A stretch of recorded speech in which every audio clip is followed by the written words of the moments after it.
Greetings everyone and welcome to my YouTube channel. I'm your host Captain Rye and today we'll be looking at my Get Good series of videos, How to New Mexico. I felt like it was time to do the New Mexico as a how-to because, well, looking at the server stats, she needs a bit of love and a bit more attention and care from her captains. Which is surprising considering that a lot of people actually really love playing this ship. It is a fair improvement over the New York.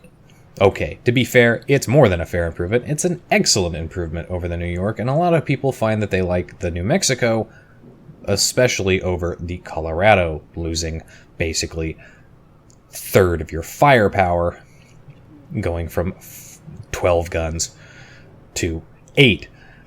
So, I'm going to take a look at how New Mexico, because I seem to be doing really well in this ship, and I think I'd like to help everyone else with some of those tricks. The first thing in the New Mexico is that you have to always keep your guns pointed in the same direction. The New Mexico, like all the US battleships, have very slow traversing turrets at the lower tiers, that's tier 7 and below. So keeping those guns all pointed on the same side of your battleship as often as possible is an absolute must. But it's also important to note that New Mexico is a fantastic destroyer hunter. Take this envoy who's just popped up at 5.5 kilometers, well 4.5 kilometers, and my guns are ready to fire, so I get all 12 shots out, and at that kind of range, you can see what kind of damage you can do. That envoy probably shit himself and is now very much so trying to run away. But while I'm behind this island, I can use it as cover, and since I don't have anything else that I can shoot at readily, I'm going to use it as an opportunity to turn my turrets around, considering they take so long to perform this task. But you'll notice that I didn't start before, because I still had targets to shoot at, and I want to keep my guns, all of my guns, on target as long as possible. As we move forward into the video, you can see I've got my guns turned around, and now I'm firing at a New York. Well, I'm technically broadside onto this New York. The New York's broadside onto me. And I'm trying to disappear behind this island, so the New York is going to get some shots out, but they're not going to do as much damage as I did to him. More importantly, I'm keeping my bow basically pointed and more or less angled toward the other enemies that are downrange. There's a Fuso down there, another New Mexico, and several cruisers. So I want a concerted effort to make sure that the majority of the enemy ships that can really do a lot of harm to me are only going to hit my angled belt and bow armor. Keeping those guns pointed that direction, and I'm turning the ship in order to keep the guns where I want them, while simultaneously keeping my bow a little bit more angled. The New Mexico has wonderful gun arcs, and you don't have to go in on a broadside situation. As you can see here, I'm not broadside on to this New Mexico or to this New York anymore. I'm now at a pretty good angle, and I can get all of my shots out there, and those shots are enough to finish him off. Well, considering he was broadside on to a New Mexico. Looking at the map situation is another important thing. You've got 33 seconds between reloads. Pull that camera out and take a look at the tactical situation around you. It's imperative that you do this and keep panning that camera around. Zoomed back in onto this Cleveland, who's not shooting at me, which is surprising. Cruisers do love barbecued battleships, and that's going to be a mistake on his part as I hit him for a whopping double citadel and nearly kill him. He gets taken out by a friendly battleship behind me. But you'll notice that I'm not threading the needle between that Fuso and that New Mexico up ahead. I'm actually turning my ship to keep all of my guns on the same side of my ship, because if you let your guns turn around, you lose 50% of your firepower in the process. The New Mexico, like the Colorado that succeeds it, and the New York and the Wyoming that precede it, have excellent rudder shift and maneuverability times. You have a very tight turning circle for a battleship, and you can use that to your advantage. Now that I've taken shots in there, I'm turning my ship and I'm facing away from the enemy. I'm not turning my ship around, and I'm not angling into that fuso. I'm angling away from the fuso, and this is something you can do.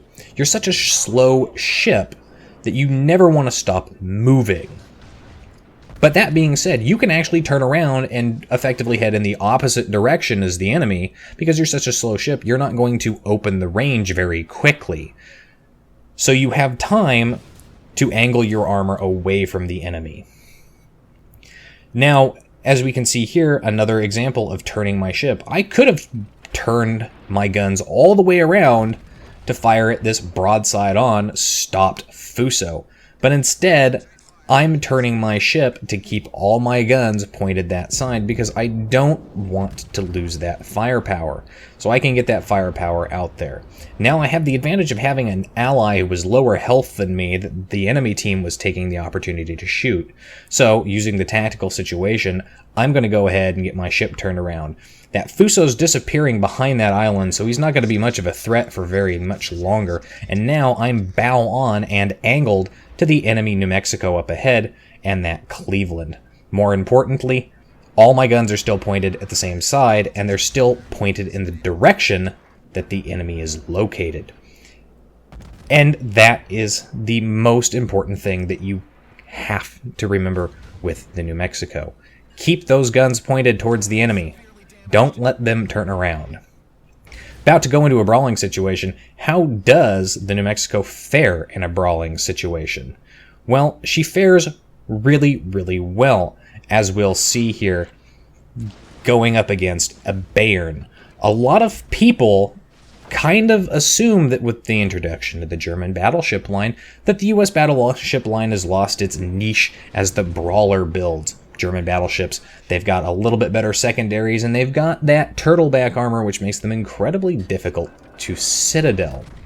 But regular penetrations, just like the Tirpitz, regular penetrations still hurt, and the all-or-nothing armor scheme on the New Mexico gives it an advantage when it's angled. So the Bayern up ahead, he's got more HP than I do entering this engagement, but I'm keeping my ship angled. My guns are pointed in his direction, and I'm keeping them on that side of the ship because that's the direction that the enemy is. I could maneuver and I could turn around and I could let my guns turn around, and that's a mistake. Don't do that. I'm holding my fire because I see that he's turning. He wants to get his rear guns online to hit me. I get my shots out there, get that high caliber, and do about 11,000 damage to him, and I turn back in using the mobility and that turning speed of the New Mexico, and all of his shots bounce off. Very few of them actually did any major or significant damage. We're now closing to secondary range, and my secondaries are opening up, and his secondaries are opening up.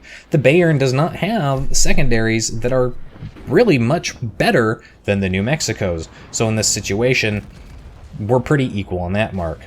Keeping my guns again pointed on that side, and it allows me to hit him for another massive amount of damage. Now you can see that I've popped my repair ability, and I do this often. I want to keep that repair ability. If I have more than 4,000 HP I can recover, I'm going to use it, especially if I'm about to go into a brawling situation. Now closing the range here, this is where the Bayern makes his mistake and where I'm making advantage of mine. I'm pre-training my guns forward of him because I know I'll never be able to track him, and I'm turning the ship to make sure that they maintain their bearing on him as I finish him off. The mistake that Bayern made, his guns were all pointed to starboard, while mine were all pointed to port. And he turned so that I was going to pass to his port side, which means his rear guns couldn't hit me. He couldn't shoot me with his rear guns and do additional damage, and as a result of my angling and keeping all of my guns on that same side and pre-planning by rotating them early and then using my ship's maneuverability to make sure they stayed where I wanted them to, I was able to finish him off with a massive full broadside right there on his stern beyond the turtleback. The captain skills that I have on my New Mexico, and that I recommend, are basics of firing training, or you can use the basics of survivability. Both of those are excellent first tier skills. Expert marksman is a must with these kinds of battleships because they just need all of the extra seconds rotating their turrets around. When you're using islands for cover, you want to get them rotated around as quickly as possible. And you want to be able to keep them on bear when you're doing close-in brawls like that one against the Baron. Tier 3, Superintendent, is an absolute must. Forget Vigilance. You're a very maneuverable ship.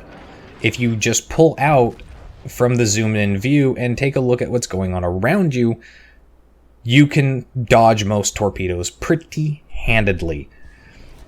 The Superintendent, however, what that will give you is it will give you an extra repair ability. Combine that with the premium consumable repair ability, you'll have 5 per battle. And if you're going to take this ship into close-in brawling engagements like I do, you absolutely have to have that. For Tier 4 skill, I recommend Advanced Firing Training, because secondaries and anti-aircraft boosts get that little extra range. Not too much on the secondaries, but for anti-aircraft, that's a good thing. And then finally, for the 5th tier skill, I highly recommend the Concealment Expert, because with Concealment Expert, as you can see, I have an 11.9 kilometer detectability range, and for a battleship, that is super sneaky, super stealthy. For modules on the ship, Main Armament Mod 1, Artillery Plotting Room, get your gun range up to 17.3, Rudder Shift, and Damage Control 1. Both of those are good. That rudder shift will get your rudder shift time down there and make you even better at torpedo beating action and maneuvering your ship. Finally, I recommend using the Scout Spotter because you'll be able to get your range up to 20 kilometers and no one will see you. You can start pummeling and punishing cruisers at that range and you're pretty darn accurate.